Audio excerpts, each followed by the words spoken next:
말씀 찾아보시겠습니다. 창세기 2장 22절부터 25절까지의 말씀입니다. 창세기 2장 22절부터 25절까지의 말씀입니다.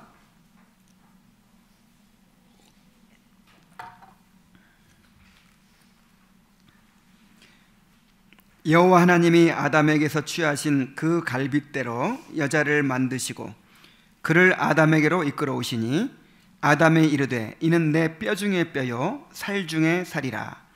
이것을 남자에게서 취하였은즉 여자라 부르리라 하니라. 이러므로 남자가 부모를 떠나 그의 아내와 합하여 둘이 한 몸을 이룰지로다. 아담과 그의 아내 두 사람이 벌거벗었으나 부끄러워하지 아니하니라. 아멘. 지난 시간에 우리가 하나님께서 아담을 위하여 돕는 배필을 지으신 것을 살펴보았습니다. 하나님은 아담을 깊이 잠들게 하신 후에 그의 몸에서 갈빗대를 취하여 하와를 창조하셨습니다. 이것은 그리스도의 죽음을 통해서 교회가 나오게 된 것을 보여주는 것입니다. 그리하여 그리스도가 교회에게 하듯이 남편이 아내를 자기 몸으로 여기고 사랑하도록 하신 것입니다. 또한 교회가 그리스도께 하듯 아내가 남편을 자신의 머리로 여기고 존경하고 순종하도록 그렇게 하신 것입니다. 이제 오늘은 이제 하와를 창조하시고 아담에게 이끌어 오셔서 이제 결혼식을 올리는 장면이 나옵니다. 가정을 이루는 그런 내용입니다. 아담과 하와의 결혼하는 과정을 살펴보면서 우리 가정과 우리 교회를 향한 하나님의 뜻을 함께 생각해 보도록 그렇게 하겠습니다. 자, 먼저 아담과 하와의 결혼의 모습을 한번 봅시다. 22절 다시 읽습니다. 여호와 하나님이 아담에게서 취하신 그 갈빗대로 여자를 만드시고 그를 아담에게로 이끌어 오시니 그랬어요. 하나님께서 하와를 만드시고 또 아담에게로 이끌어 오셨습니다. 그동안 아담은 뭐 했죠? 잠잤어요. 아담이 잠자고 있는 동안 하나님께서 모든 것을 다 준비하시고 아담에게로 하와를 이끌어 오셨습니다. 하나님이 아담과 하와의 중매자이시고 중매자이기 전에 부모였죠. 부모. 하나님이 아담과 하와의 부모이셨어요. 혼주이셨어요. 그리고 아담과 하와의 중매자이셨어요. 그리고 아담과 하와의 주례자이셨습니다. 모든 결혼의 주인은 하나님이십니다. 우리가 배우자를 찾고 선택하지만 사실은 하나님이 배우자를 만나게 하시고 또 맺어 주시는 것입니다. 그래서 우리가 하나님 앞에서 언약을 맺고 나면 이제 하나님께서 짝지어 주신 것으로 그렇게 받아들여야 됩니다. 여러분, 아기를 누가 낳았어요? 내가 낳았죠? 내가 사랑하는 사람 만나가지고 내가 아기 낳았죠? 그런데 아기를 내가 만들어냈다고 할 수 있습니까? 이 생명은 하나님께서 주시는 거예요. 그래서 이 생명을 내 마음대로 하면 됩니까? 안 됩니까? 내가 키우기 싫다. 그래가지고 그냥 뭐 고아원에 버려버린다든지 그럼 되겠어요? 안 되겠어요? 끝까지 목숨을 걸고 책임을 져야 되는 거예요. 그런데 결혼도 똑같은 거예요. 결혼도 내가 좋아해서 내가 선택한 것 같지만 하나님께서 짝지어 주신 것입니다. 하나님께서 만나게 해주신 것입니다. 하나님께서 한 몸을 이루게 해주신 것입니다. 그래서 이 결혼 관계를 내가 좌지우지할 수 있는 것으로 생각해서는 안 돼요. 내가 이 사람 만난 것이 후회가 된다. 내가 선택을 잘못했다. 이제 내가 생각을 달리 해야 되겠다. 뭐 한다든지 이 사람은 도저히 내가 사랑할 수 없는 사람이다. 한다든지 내 마음대로 그렇게 할 수가 없어요. 이제 결혼을 하고 나면 이제는 그것은 이제 오늘날 사람들이 흔히 말하는 대로 운명입니다. 운명. 너는 내 운명. 이제는 뭐 내가 어떻게 할 수가 없는 거예요. 하나님께서 섭리하시고 하나님께서 그렇게 한 몸으로 묶어 놓으신 것입니다. 그래서 예수님께서 이렇게 말씀하셨어요. 이러한즉 이제 둘이 아니요 한 몸이니 그러므로 하나님이 짝지어 주신 것을 사람이 나누지 못할지니라. 이제 하나님은 부부를 한 몸으로 봅니다. 그런데 우리가 두 몸으로 봐서는 안 돼요. 하나님은 이 부부를 둘로 여기지 않아요. 꼭 한 몸으로 보십니다. 하나님이 그렇게 짝지어 놨어요. 한 몸으로 만들어 놨어요.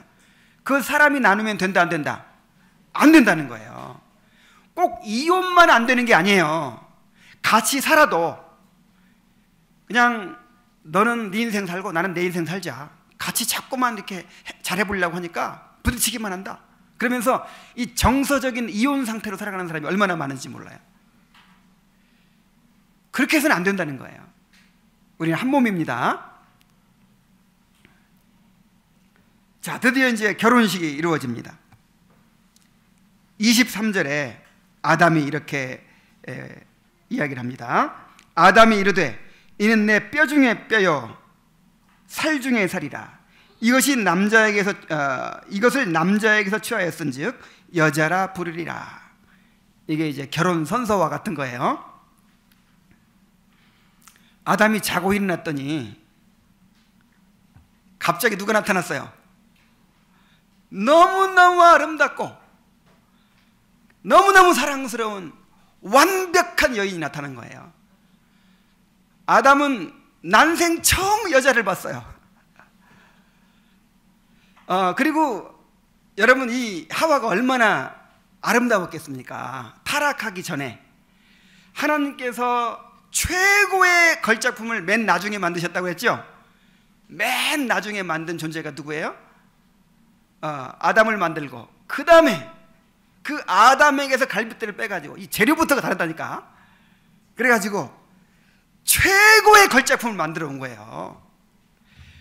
여러분, 얼마나 아름다웠겠어요. 그리고 아담은 본능적으로 이 여자가 누구한테서 나왔다는 걸 알았겠어요.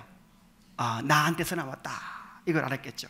그리고 이 여자가 나의 돕는 배필로 하나님께서 내게 주신 선물임을 알았어요. 이제 평생토록, 뭐 평생이 아니죠, 영원토록 나와 함께하며 나의 돕는 배필이 될 것이라는 것을 알았어요. 내 여자라는 걸 알았어요. 내 몸이라는 걸 알았어요. 그러니까 아담은 삼위 하나님을 알죠. 삼위일체 하나님이 성부, 성자, 성령님이 그렇게 한 하나님이 돼가지고 그렇게 동행하시고 서로 의논하시고 그렇게 서로 사랑하시고 서로 연합하는 것처럼 나한테도 그렇게 배필을 주시는구나, 이걸 알았어요. 그때 이제 하와가 걸어오는 것입니다. 신부 입장하면서 이렇게 걸어와요. 그때 아담이 얼마나 감격스러웠겠어요. 얼마나 기뻤겠어요. 그래가지고 막 탄성이 터져 나온 거예요. 이는 내 뼈 중에 뼈요 살 중에 살이라. 이게 시입니다. 너무 감격해가지고 너무 기뻐가지고 막 탄성을 지른 거예요. 뼈 중에 뼈, 살 중에 살, 이 말은 내 뼈 중에서도 가장 소중한 뼈, 내 살 중에서도 가장 소중한 살, 그런 뜻이에요. 그리고 이 뼈라는 말은 이 몸을 가리키는, 몸 전체를 가리키는 이 제유법적인 표현입니다. 그러니까 살이라는 말은 내 몸이라는 뜻이죠. 뼈라는 말은 내 몸이라는 뜻이죠. 그러니까 살 중에 살, 뼈 중에 뼈, 이 말은 진짜 내 몸이다, 내 몸 중에서도 가장 소중한 부분이다, 그런 뜻이에요. 그런데 이 표현이 이 내용도 중요하지만 이 어떻게 말했느냐도 참 중요한 거예요. 뼈 중에 뼈, 살 중에 살, 이 중언법을 썼죠. 이게 한 번만 말하지 않고 반복해서 내 뼈 중에 뼈요, 살 중에 살이라. 그리고 이 지시대명사가 계속 반복돼요. 이는 내 뼈 중에 뼈요, 살 중에 살이라. 이것을 남자에게서 취하였은즉. 근데 이제 원문에는 이 여자라 부르리라 앞에 또 이것이라는 지시대명사가 있습니다. 그러니까 이는 내 뼈 중에 뼈요, 살 중에 살이라. 이것을 남자에게서 취하였은즉 이것을 여자라 취하리라. 그래서 히브리어 원문을 그대로 읽으면 이제 이렇게 막 경쾌한 리듬감이 있는 거예요. 이 중언법을 사용하고 이 지시대명사를 반복해 사용해 가지고 그야말로 이 노래예요, 노래. 아담의 감격과 기쁨을 표현해 주고 있는 것입니다. 자, 이것이 우리를 향한 그리스도의 사랑이라는 걸 우리가 알아야 돼요. 그리스도께서 십자가에 달려 죽으시고 부활하심으로 이 교회가 생겨났습니다. 그리스도는 우리를 자신의 몸으로 삼으셨습니다. 그리스도께서 우리를 내 뼈 중에 뼈요, 살 중에 살이라 이렇게 말씀하신다는 거예요. 그리스도는 우리를 자기 몸으로 삼으셨기 때문에 우리를 통해서 충만해지기로 작정을 하셨습니다. 자주 찾아봤지만은 우리 에베소서 1장 23절을 한번 찾아보시겠습니다. 에베소서 1장 23절입니다.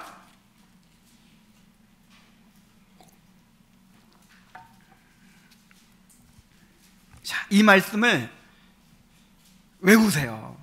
이보다 더 물론 성경의 모든 말씀들이 은혜스럽지만 정말 이보다 더 은혜스러운 말씀이 없는 것 같아요. 다 함께 읽어볼까요? 자, 시작. 교회는 그의 몸이니 만물 안에서 만물을 충만하게 하시는 이의 충만이니라. 자, 교회는 그의 몸이다. 그래서 우리가 예수님한테 뼈 중에 뼈, 살 중에 살이 됐어요. 그래서 만물 안에서 만물을 충만케 하시는 이게 누구예요? 예수님이죠. 만물 안에서 만물을 충만케 하시는 이란 말은 이제 하나님께서 창조하신 이 세계를 구속하시는 것을 말하는 거예요. 만물을 충만케 하신다는 말은 이 만물을 회복시키시고 새하늘과 새 땅을 이루시고 우리의 구원을 완성하시는 그것을 만물 안에서 만물을 충만케 하신다 이렇게 표현하는 거예요. 그 구속을 이루시는 그리스도의 충만함이 우리라는 거예요. 자, 이것을 쉽게 설명하면 예수님은 머리고 우리는 그의 몸이죠. 근데 머리는 완전하죠. 근데 몸이 지금 어때요? 몸이 좀 별로 시원치 않죠. 머리는 완벽한데 몸이 지금 비실비실해. 병들었어. 그럼 그 몸이 온전한 몸입니까? 사람이 온전한 사람입니까? 그렇지 않죠. 그래서 몸이 완전해져야, 몸이 충만해져야 예수님도 어떻게 돼요? 충만해지신다는 거예요. 이야, 이처럼 놀라운 말씀이 없어요. 원래 이 성자 하나님은 충만하신 분이잖아요. 흠이 없는 분이고 완전한 신성의 영광으로 가득한 분이잖아요.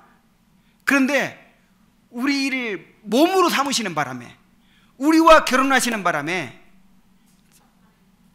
지금 불완전해지셨어요. 이 굉장한 위험스러운 표현이죠. 그러니까 스스로 불완전해지셨다 이 말이에요. 그래가지고 이제 예수님이 완전해지시려면 어떻게 해야 돼요? 그의 몸인, 그의 신부인 우리를 완전하게 만들어야죠. 충만하게 만들어야죠. 예수님과 나란히 서도 조금도 부끄러움이 없는 그런 상태로 만들어야죠. 그렇게 우리를 충만하게 만드심으로써 자신이 충만해지고자 하셨다 하는 것입니다. 별로 안 놀래네. 정말 얼마나 감격스러운 일입니까? 그래서 우리는 충만해질 수밖에 없어요. 결국 누구를 위해서? 예수님. 우리가 안 충만해지면, 우리가 그냥 이렇게 쪼그라져 있으면 예수님이 부끄러워요. 예수님이 충만해지지 못해요. 우리를 완성시켜야 예수님이 충만해지십니다. 그래서 우리는 반드시 충만해질 수밖에 없어요. 우리의 구원이 완성될 수밖에 없고, 이 새하늘과 새 땅에서 하나님의 영원한 영광 가운데 참여하게 될 수밖에 없는 것입니다.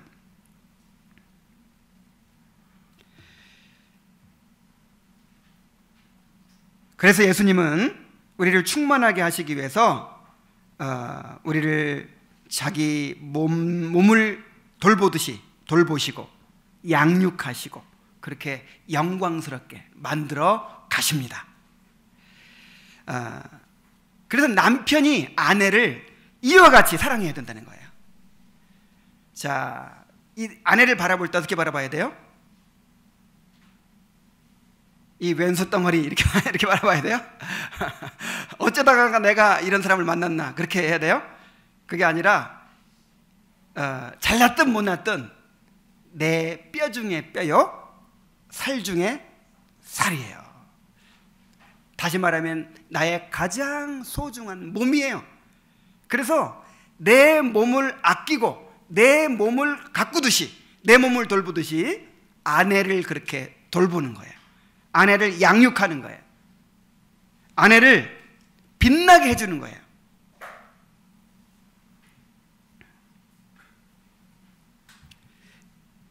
아내를 이렇게 빛이 나게 하는 남자가 진짜 남자입니다. 아내를 천덕꾸러기로 만들고 아내의 얼굴에 그늘지게 만들고 이 아내를 행복하게 만들지 못하는 남자는 실패한 남자예요. 이 남자의 성공은 이 아내를 행복하게 만드는 데 있습니다. 형제들이 대답을 하네요. 아니 내 몸이니까. 세상에서 제일 못난 남자가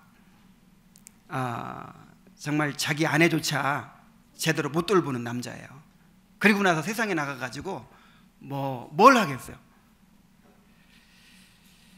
여러분, 그런 우리 형제들, 그런 남편들이 되시기 바랍니다. 자, 그러면 어떻게 하면 아내가 가장 행복하고 만족스럽고 아내의 얼굴에 빛이 날 수 있을까요? 형제들, 아내가 어떻게 할 때 가장 행복해 하던가요? 어떻게 할 때 가장 깊은 만족을 얻던가요? 평수 넓은 아파트 사주고, 그 다음에 전신 성형 해주고, 그 다음에 또 뭐 해주면 돼요? 금은 보석으로 치장해주고, 명품 막 사다 주고, 그럼 만족해 하던가요? 그러면 진정으로 행복해 하던가요? 그렇지 않습니다.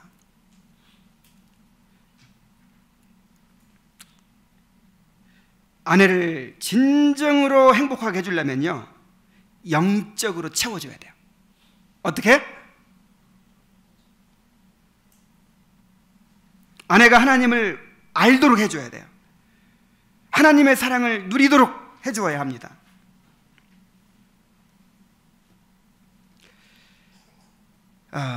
정말 이 하나님이 주시는 그 만족과 하나님이 주시는 기쁨을 온전히 맛보도록, 그 하나님을 알아가면서 정말 여러분, 이 가정생활 자체가 고난이잖아요. 그죠? 아무리 좋은 사람 만나서 결혼을 해도 아이 낳는 그 해산의 수고가 있잖아요. 그래 몸이 다 망가져요. 여자는 아기 낳다 하면 몸이 다 망가집니다. 그리고 또 그냥 평생 뒤치다꺼리 하면서 그렇게 살아가잖아요. 그래서 참 아내가 불쌍해요. 그 아내에게 무엇을 해주어야 그 아내가 진정으로 위로가 되고 진정으로 만족하게 되고 진정으로 그 아내에 대한 보상이 되게 되냐 이 말이에요.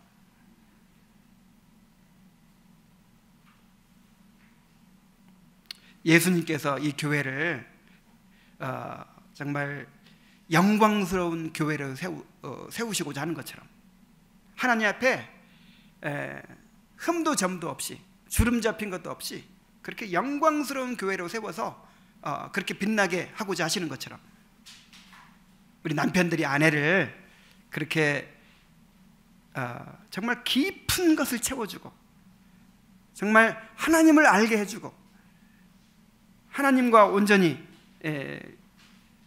교통하면서 하나님께로부터 체험받도록 그렇게 해줘야 될 책임이 있는 줄로 믿습니다. 그래서 남편은 가정의 왕이며, 왕이라는 것은 그렇게 잘 이끌어 가라는 거예요. 통치하라는 거예요. 그 다음에 제사장이며, 그 다음에 선지자예요. 그런 역할을 잘 감당하는 그런 남편들이 되시기 바랍니다. 자, 아담이 이 하와를 내 뼈 중에 뼈요 살 중에 살이라 하면서 이제 이름을 지어줍니다. 뭐라고 이름을 짓습니까? 이것을 남자에게서 취하였은즉 여자라 부르리라 그랬어요. 이 여자는 남녀 간의 성을 구분하는 일반적인 이름이죠. 타락 후에 그 개인적인 이름을 또 지어줍니다. 그 이름이 뭐죠? 하와라는 이름을 주죠. 이렇게 이름을 지어준 것은요, 가정에서의 주권을 나타냅니다. 이름을 준다, 이름을 지어준다 하는 것은 이 소유권을 가지는 것을 말한다고 그랬죠. 그래서 아담이 하와의 이름을 지어준 것은 이 가정에서 아담이 주권을 가지고 있다 하는 뜻이에요. 이름 자체가 남자는 이쉬라고 하는데 여자는 이쏴라고 해요. 그 이쉬에서 나온 단어죠. 그래서 여자가 남자에게서 나왔다 하는 것을 이제 그 단어 자체가 보여줍니다. 자, 그러므로 아내는 자신의 남편을 머리로 여겨야 돼요. 남편이 자기 아내를 자기 몸으로 여긴다면 아내는 자기 남편을 무엇으로 여겨야 돼요? 나의 머리로 여겨야 돼요. 그래서 존경하고 순종해야 됩니다. 남편이 가정에서 왕 노릇을 잘하도록 그렇게 돕는 배필이 돼야 돼요. 남편이 가정에서 제사장 노릇 잘하도록, 선지자 노릇을 잘하도록 그렇게 최선을 다해서 돕는 배필이 되어야 하는 것입니다.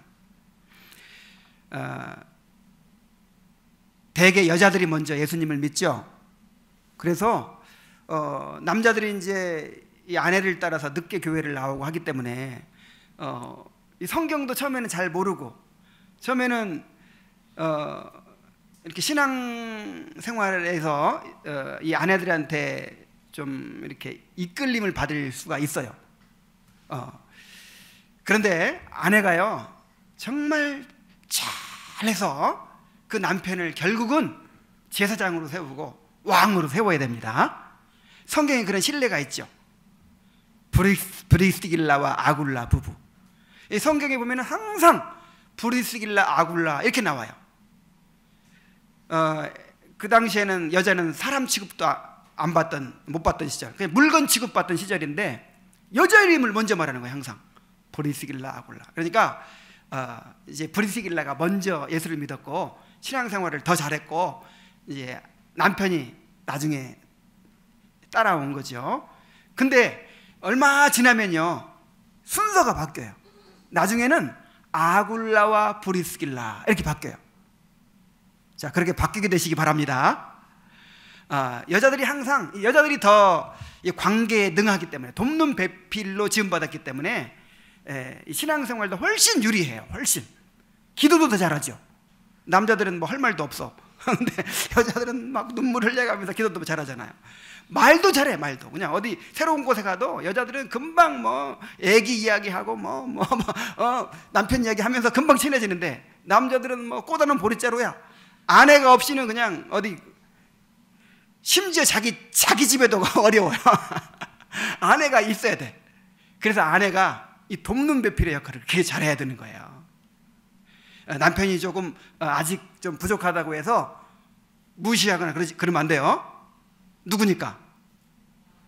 머리, 또 왕이니까 남편을 왕으로 잘 떠받들고 모셔야 됩니다. 자, 남편을 왕으로 만들면 내가 누구가 된다고요? 왕비가 되죠. 왕비. 근데 남편이 참 내가 볼 때 시원찮아 가지고 막 깔아뭉갰어요. 종처럼 깔아뭉개요. 그럼 내가 누가 될까요? 하녀가 되죠. 종의 아내가 누구겠어요? 하녀죠. 그럼 그 자식들은 누가 되겠어요? 마당쇠, 향단이가 되지. 남편을 왕으로 만들 때 내가 왕비가 되고 우리 자녀들은 왕자와 공주가 될 줄로 믿습니다. 그래서 제일 바보 같은 여자들이, 제일 미련한 여자들이 그냥 헛똑똑이야. 막 똑똑하다고 남편을 막 무시하고 그렇게 함부로 하고 막 그래요. 정말 지혜로운 여자들일수록, 정말 현숙한 여자일수록 남편을 세워줍니다. 그런 남편을 잘 세우는 아내들이 되시기 바랍니다. 남편은 좀 부족하다고 했잖아요. 허술한 데가 많다고 했잖아요. 왜냐하면 돕는 배필이 필요하잖아요. 남편은. 그러니까 허술하고 부족하니까 뭘 해도 좀 시원찮은 것 같아. 그래서 누구를 붙여주셨어요? 그래서 돕는 배필이 나를 붙여주신 거예요. 너무 완벽하면 내가 필요 없어요. 돕는 배필의 역할을 잘 감당하시는 그런 아내들이 되시길 바랍니다. 자, 이제 하나님께서 결혼 제도를 선포하십니다. 24절 말씀. 이러므로 남자가 부모를 떠나 그의 아내와 합하여 둘이 한 몸을 이룰지로다. 자, 이 말씀에 결혼의 원리가 다 들어있어요. 이 결혼을 위해서는요, 부모를 떠나야 됩니다.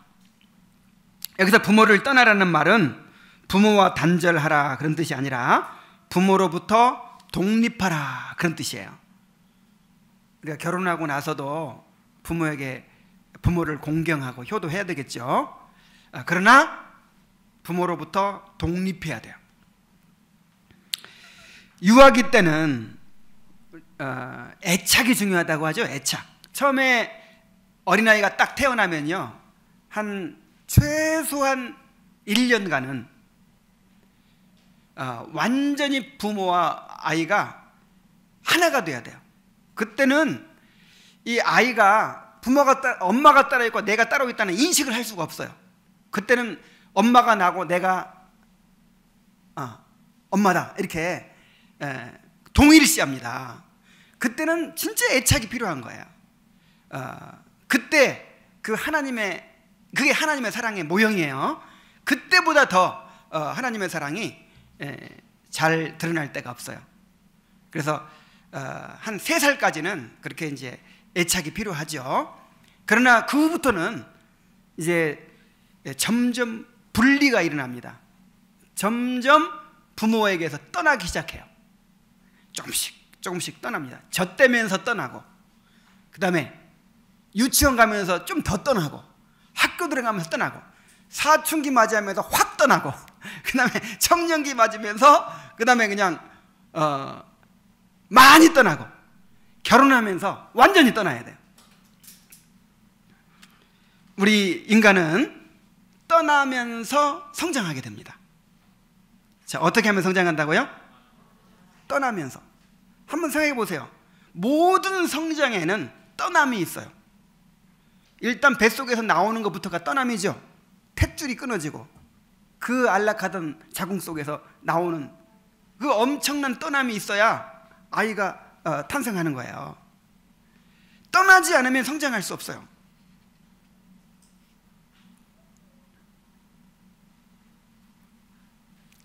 성인이 되면 부모로부터 완전히 독립해서 하나님 앞에서 자신의 책임을 감당해야 됩니다. 오늘날 우리 한국 사회의 문제가 바로 이것입니다. 오늘날 우리나라 청년들은요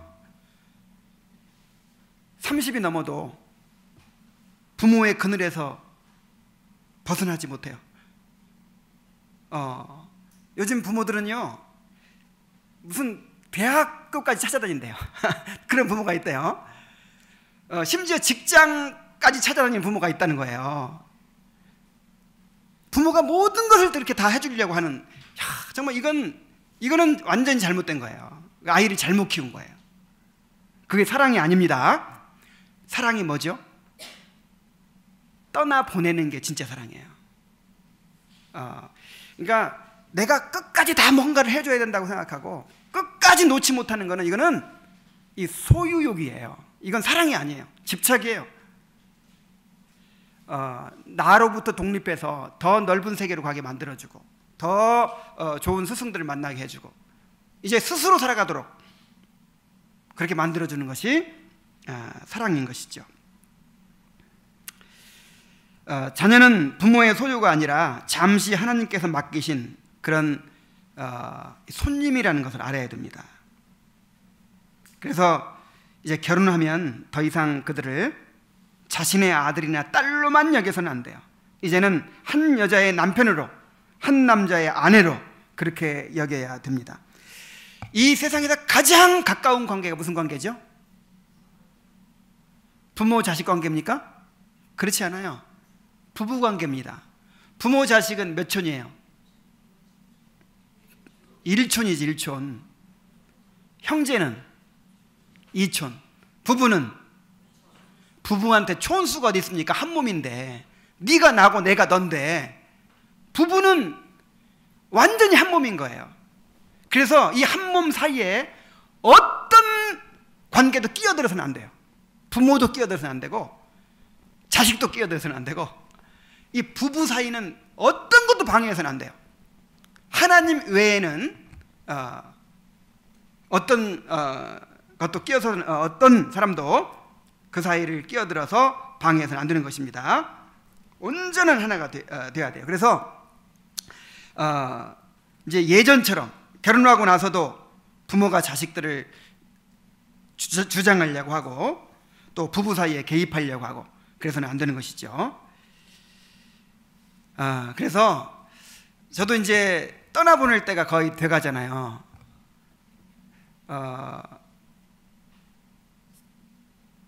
저도 이제 그 딸 둘을 키우면서 우리 딸이 다른 남자 만나가지고 시집 간다는 게 상상이 안 되더라고요, 처음에.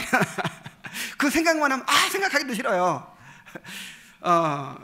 그러다가 어느 날 남자가 생겼다는 거야. 근데 어차피 이제 남자를 만나고 결혼도 하고 그래야 되는데, 그때 갑자기 얼마나 참 상심을 했는지 몰라요. 그리고 내 자신이 내가 왜 이러지? 나도 모르게. 그래 한동안 그렇게 몸살을 앓고 난 다음에 이제 내려놔 버렸어요. 이제 시집 가도 괜찮아. 가버려.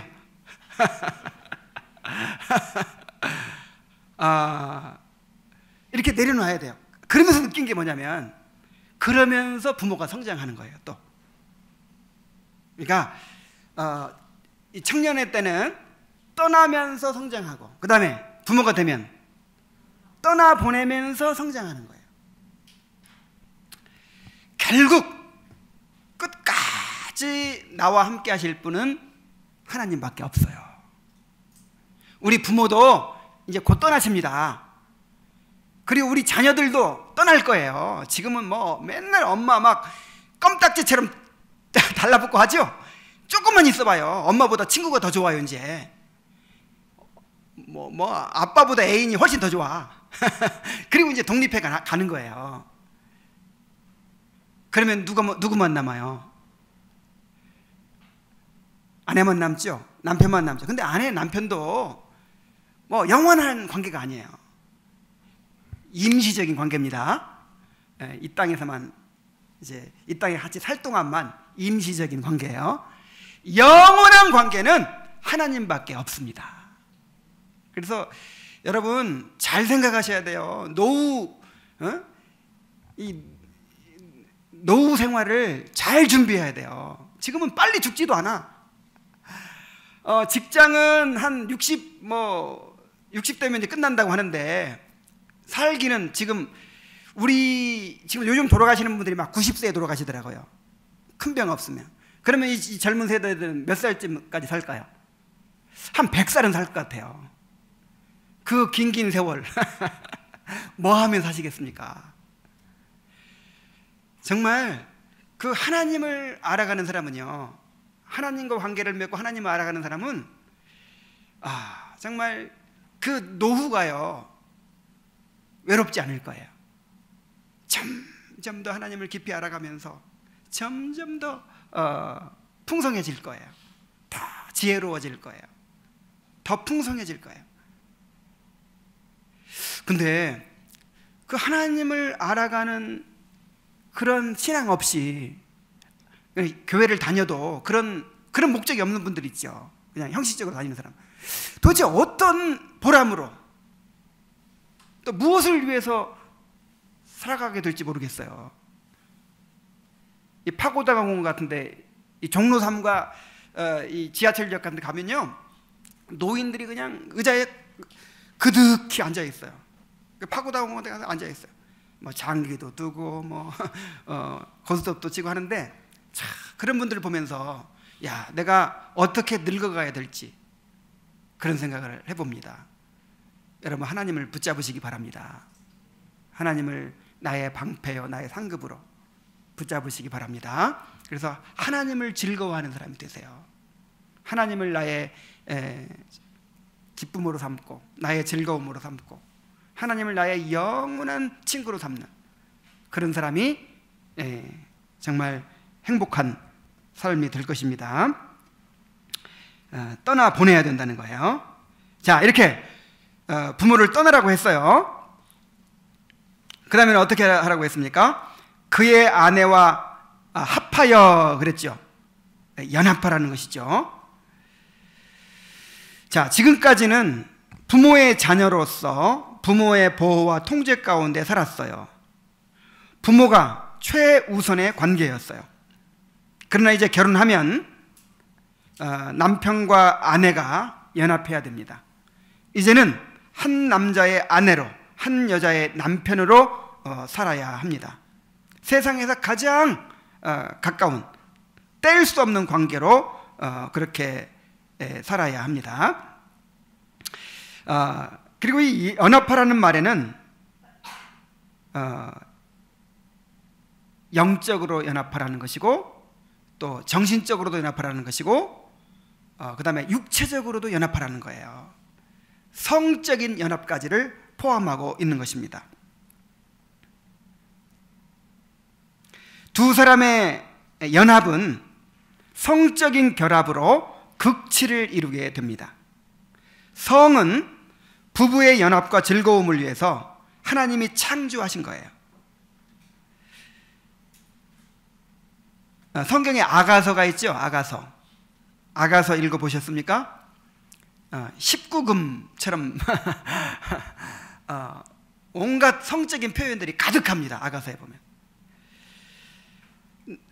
이 성이 포함된 남녀 간의 이 에로스적인 사랑을 통해서 하나님과 그의 백성의 사랑의 관계를 묘사하고 있습니다. 그만큼 성은 거룩한 것이고 성은 아름다운 것입니다. 그래서 성을 합당하게 사용하면 이보다 더 신묘막측한 것이 없고, 이보다 더 아름다운 것이 없고, 이보다 더 거룩한 것이 없는 거예요. 그런데 이 성을 잘못 사용하면 하나님께서 허락하신 이 부부 관계 안에서 정말 잘 사용해야 되는데, 이것을 잘못 사용하면 어떻게 될까요? 성처럼 추하고 더러운 게 없어요. 하나님이 거룩하고 아름답게 창조하신 성을 이렇게 추하게 만들고 더럽게 만드는 것은 부부의 연합을 파괴하는 것이 되고, 이 연합이 상징하는 하나님과의 거룩한 연합을 욕되게 하는 것이 됩니다. 그래서 이 간음죄만큼, 이 성적인 죄만큼 인간의 삶을 치명적으로 더럽히고 파괴하는 것이 없습니다.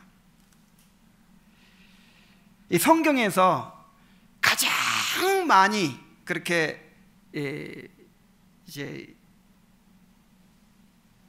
하나님의 진노하시는 죄로 지적되고 있는 죄가 바로 성적인 죄예요. 하나님이 가장 크게 진노하시고 심판하시는 죄가 바로 이 간음죄입니다. 그래서 우리가 이 결혼 관계를 생각하면서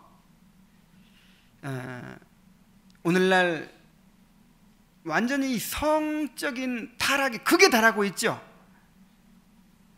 정말 너무너무 세상이 더럽다 보니까, 세상이 이렇게 성적으로 타락하다 보니까 우리 자신이 기준이 약해질 수가 있어요. 이렇게 다른 사람들은 이렇게까지 하는데 뭐 나는 야동 정도 보는 정도야. 나는 뭐 그냥 뭐 만나가지고 그냥 한 번쯤 만나는 것 정도야. 막 이런 식으로 은연중에 우리 기준이 낮아질 수 있어요. 그러나 여러분, 이 성경에서 이 성적인 죄를 얼마나 크게 다루시는지를 깨달아야 됩니다. 왜냐하면 결혼관계가 그만큼 하나님과 당신의 백성의 연합을 나타내는 그런 거룩한 관계이기 때문에, 그 성이라고 하는 것이 그토록 아름답고 거룩하게 창조하신 것이기 때문에 이것을 더럽히는 것이 그만큼 큰 죄라는 거예요. 그래서 이 예수님이 살던 시대, 이 바울이 살던 시대에, 그때는 옛날이니까 뭐 그렇게 말씀하셨겠지. 여자를 보고 마음에 음욕을 품기만 해도 뭐 하는 죄다? 간음한 죄다. 이렇게 말씀하셨겠지. 오늘날은 너무 성개방 시대니까 오늘날에는 이것이 어떻게 우리에게 적용되지 않을 것이다. 이건 완전한 오해예요. 이 로마 시대, 그때는요 지금보다 훨씬 더 타락한 시대였어요. 이 로마 시대 그 시대상을 보면 아예 그냥 이 동네에 매운 굴들이 있어요. 그래서 이거는 어떤 죄가 아니고 이건 부모들이 그냥 권장하는 그냥 사회에서 국민들을 위해서 로마 정부에서 그냥 이렇게 만들어주는 거예요. 곳곳에 매운 굴들을 만들어주고 그렇게 성적으로 극히 문란한 그런 상황에서 바울 사도가, 신약 성경이 이렇게 가장 순결한 그런 성적으로 순결한 그런 그리스도인의 삶을 요구하고 있는 것입니다. 그래서 우리가 세상에 아무리 타락해 가더라도, 우리 주위 사람들이 어떻게 행하더라도 우리의 기준은 철저해야 됩니다.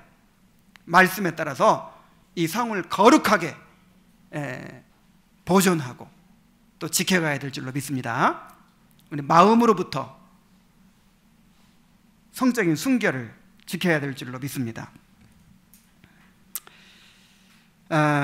그렇게 해서 부모를 떠나서 그 다음에 두 사람이 영적으로, 정신적으로, 육체적으로 연합해가지고 그 다음에 결국은 어떻게 되라는 거예요? 한 몸을 이루라는 거예요. 자, 부부가 어느 정도까지 연합해야 됩니까? 둘이 한 몸이 돼야 돼요. 한 몸. 삼위일체 하나님처럼 이위일체가 돼야 돼요. 이위일체. 부부는 삼위일체 하나님의 관계를 보여주는 모형입니다. 성부, 성자, 성령이 각각 구별된 인격이시지만 하나의 신적 본질 안에서 온전한 연합을 이루어서 세 분이 한 하나님이 되신 것처럼 이 부부가 독립된 두 인격을 가지고 있지만은 그 두 인격이 그야말로 한 몸을 이루어야 돼. 이위일체가 돼야 돼요. 이렇게 온전한 연합을 이루어서 삼위 하나님의 연합을 반영하는 부부가 되어야 한다는 것입니다. 또한 신약 성경에서는 이 부부가 그리스도와 교회와의 관계를 보여주는 모형으로 그렇게 제시되고 있습니다. 자, 우리 에베소서 5장 31절부터 32절까지 보겠습니다. 에베소서 5장.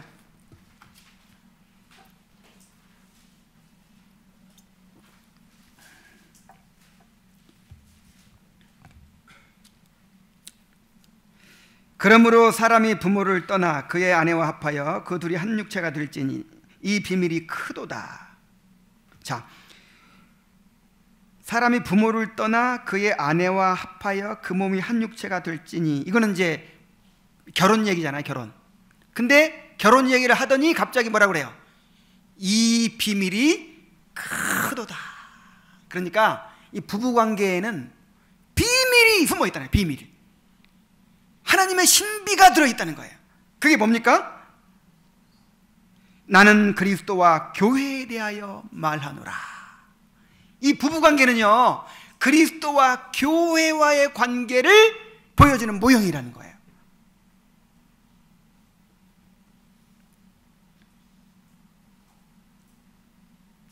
그래서 이 부부관계를 이해하려면 우리가 뭘 알아야 될까요?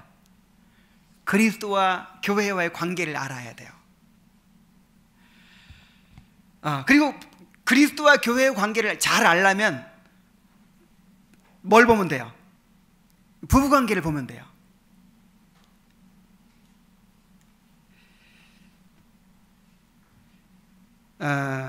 그래서 이 부부관계를 통해서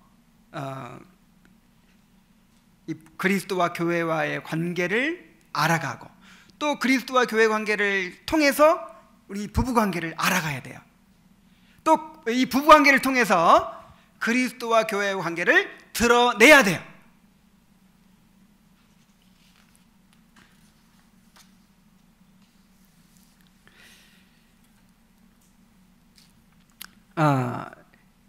그렇게 해서 이제 아담과 하와가 가정을 이루었죠. 그 가정이 행복했을까요? 불행했을까요? 지금 아직 타락하기 전이니까 완전한 행복이 있었죠. 그 완전한 행복의 모습을 25절이 보여줍니다. 자, 함께 읽어볼까요? 시작. 아담과 그의 아내 두 사람이 벌거벗었으나 부끄러워하지 아니하니라. 자, 아담과 하와가 벌거벗었으나 부끄러워하지 않았다 그랬죠. 그때는 옷이 있었어요, 없었어요? 없었어요. 둘 다 벌거벗었어요. 이 옷은 왜 필요할까요? 일단 몸을 보호하기 위해서 필요한 것 같아요. 그죠?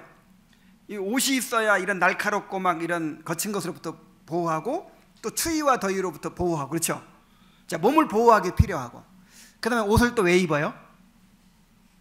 패션, 아름다움을 위해서 입죠.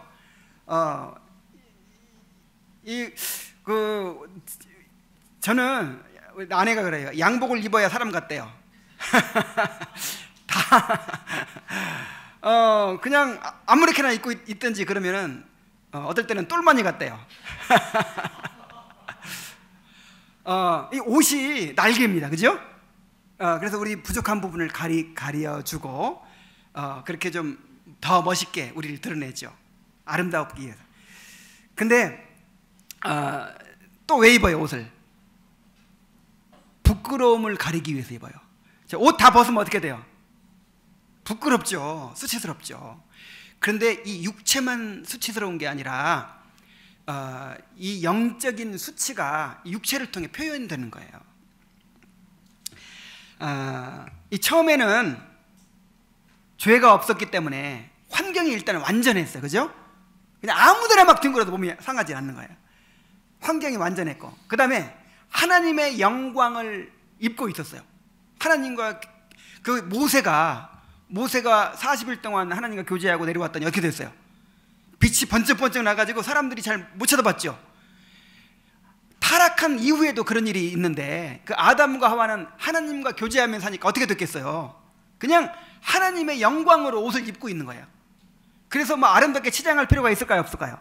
없어요. 그래서 너무 아름다운 거예요. 그 다음에 죄가 없는 거예요. 죄가 없으니까 수치가 없어. 두려움이 없어. 그래서 벗었지만 어떻게 하지 않았다?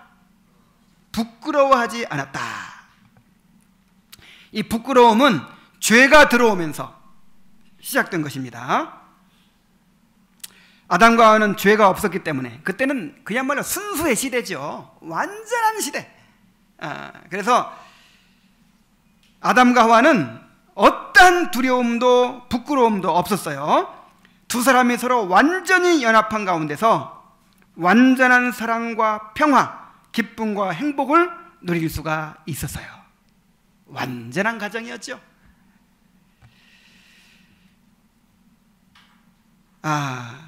이 부부간에 이렇게 벌거벗었지만 부끄러워하지 않는 그런 관계를 이루어가야 될 줄로 믿습니다.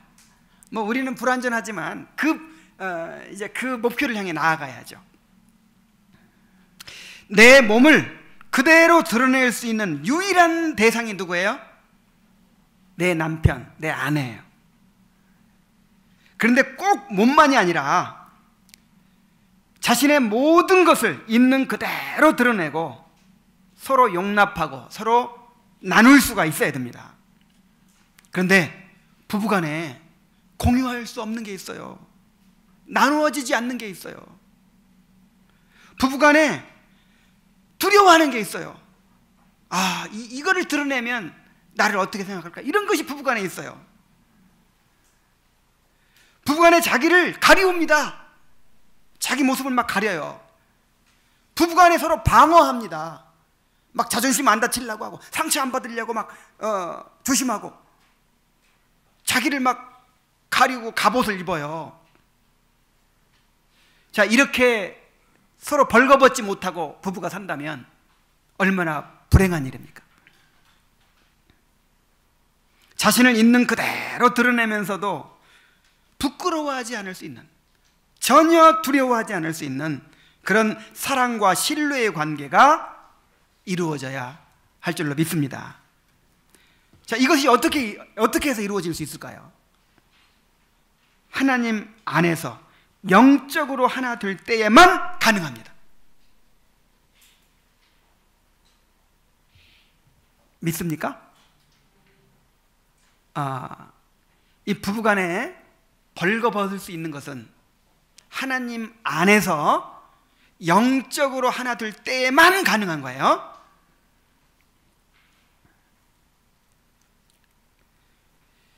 아담과 하와가 하나님을 떠났어요. 범죄하고 하나님을 떠나니까 어떻게 됐어요? 갑자기 부끄러워지기 시작하는 거예요. 수치감이 생겼어요. 죄책감이 생기고, 그 다음에 이기심이 생기고, 그 다음에 막 책임도 전가하고 막 그러죠. 그러니까 상대방을 두려워해요. 그래서 무화과나무 잎으로, 이제 그것이 육체까지 표현이 되는 거예요. 그래가지고 무화과나무 잎으로 부끄러운 부분을 막 가립니다. 그래서 죄가 들어오면요, 하나님과의 관계가 멀어지면 부부간에 서로 갑옷을 입게 돼요. 서로 두려워하게 돼요. 온전히 하나가 될 수 없어요. 부부가 함께 하나님 앞에서 영적으로 하나가 되어야 됩니다. 함께 하나님을 알아가고 함께 하나님의 은혜를 누리고 하나님의 용서를 누리고 하나님의 사랑으로 서로 사랑할 때 벌거벗었지만 부끄러워하지 않을 수 있는 그런 관계를 맺을 수 있을 줄로 믿습니다. 자, 그런데 이러한 관계는요, 이 부부 관계는 인간관계의 가장 기본이 된다 그랬죠. 그래서 이 부부 관계가 이제 확장돼야 되는 거예요. 더 나아가서 이 가정이 벌거벗었지만 부끄러워하지 않는 관계가 되는 것처럼 이 교회가 또 벌거벗었지만 부끄러워하지 않는 그런 관계가 되어야 하는 것입니다. 가정과 교회는 같은 속성을 가지고 있거든요. 물론 육체적으로는 이제 육체적으로 벌거벗을 수 있는 것은 가정밖에 없지만은 교회는 영적으로 그렇게 벌거벗어도 부끄러워하지 않을 수 있는 그런 공동체가 되어야 되는 거예요. 어제 우리 기독교 강요 공부하면서 나누는데 야고보서 5장 16절에 보면은 너희 죄를 서로 고하며 그랬어요. 뭘 고하라? 죄를 고하라는 거예요. 여러분 어디 가서 교제할 때, 어디 가서 이렇게 대화를 나눌 때 무슨 얘기합니까? 전부 다 막 열심히 얘기하지만 그 어떤 동기로 얘기해요? 다 나 잘났다고, 뭐 꿀리지 않으려고, 그냥 뭔가를 좀 이렇게 나를 드러내려고 하죠. 자기 의의를 드러내고, 뭐 자존심 안 상하려고 하고. 그러면요, 이 벌거벗은 관계가 아니에요. 갑옷을 입고 만나는 거예요. 방어막을 치고 만나는 거예요. 그래서 만나면 팅팅 부딪히죠. 하나가 될 수 없어요.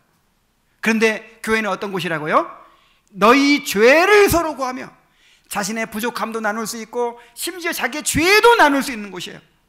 그러면서도 정죄받지 않고 비판받지 않고 있는 그대로 용납받을 수 있는 곳, 벌거벗었지만 부끄러워하지 않을 수 있는 공동체, 그런 공동체를 이루어 가야 될 줄로 믿습니다. 이제 결론을 말씀드립니다. 자, 우리 이 가정은요, 이 아담과 하와의 가정은 우리가 이루어 가야 할 가정의 모습을 보여주고 또 우리가 이루어 가야 할 교회의 모습을 보여주는 거예요. 그리고 더 나아가서는 장차 이 천국의 모습을 보여주는 것입니다.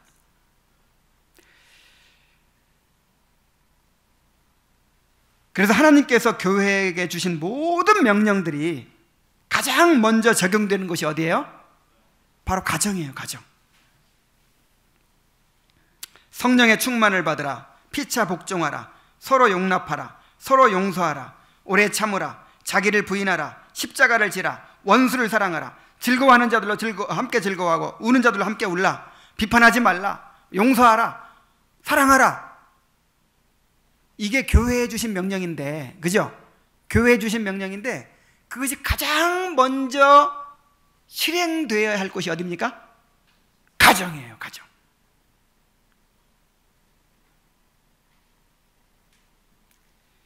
그래서 내 신앙이 어느 정도인가, 내 신앙이 어느 정도인가 좀 알고 싶죠? 여러분이 지금 가정에서 남편한테 지금 대하고 있는 거, 남편들은 아내한테 대하고 있는 거, 그게 꼭 여러분의 신앙입니다. 뭐 많은 지식을 알고 뭐 그냥 무슨 훌륭한 체험을 한 것처럼 보이고 막 그럴싸하게 보여도요, 그게 그 사람의 신앙 아니에요.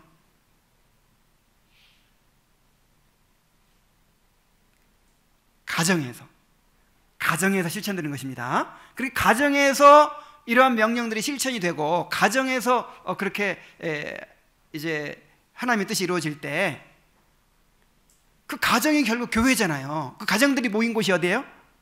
교회잖아요. 교회가 그런 교회가 될 수 있는 거예요.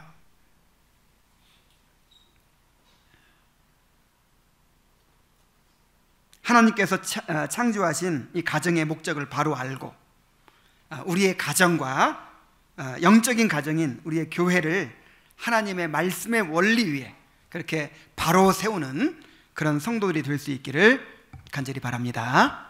우리 다 같이 기도하시겠습니다.